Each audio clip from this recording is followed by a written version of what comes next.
গ্রাহকের নিরাপত্তা নিশ্চিত করতে বীমা কোম্পানিগুলোর জন্য শক্তিশালী আইনি কাঠামো প্রয়োজন বলে মন্তব্য করেছেন তথ্যমন্ত্রী জহির উদ্দিন স্বপন।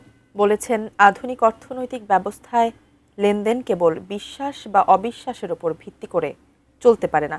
দুপুরে রাজধানীর অফিসার্স ক্লাবে ন্যাশনাল লাইফ ইন্স্যুরেন্সের 42তম প্রতিষ্ঠা বার্ষিকী উপলক্ষে আয়োজিত আলোচনা সভায় কথা বলেন তিনি। তথ্যমন্ত্রী বলেন, সরকার রাষ্ট্র ও প্রশাসনের নানা সমস্যা চিহ্নিত করে সংস্কারের কাজ করছে।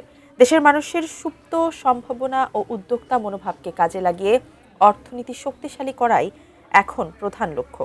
মন্ত্রী আরও জানান, বীমা খাত কেবল সেবামূলক নয়, দেশের অর্থনীতিকে বেগবান করার অন্যতম প্রধান উপাদান এটি।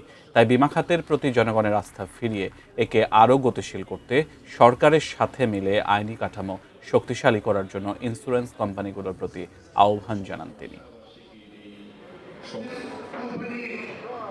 আমাদের দেশের বীমা জগৎকে আরও অনেক বেশি গতিশীল করার জন্য আপনাদের ইন্স্যুরেন্স অ্যাসোসিয়েশনের সরকারের সঙ্গে হাতে হাত মিলিয়ে নীতিগত কাঠামোকে আরও অনেক বেশি শক্তিশালী করা দরকার, যা জনগণের মধ্যে আস্থা তৈরি করবে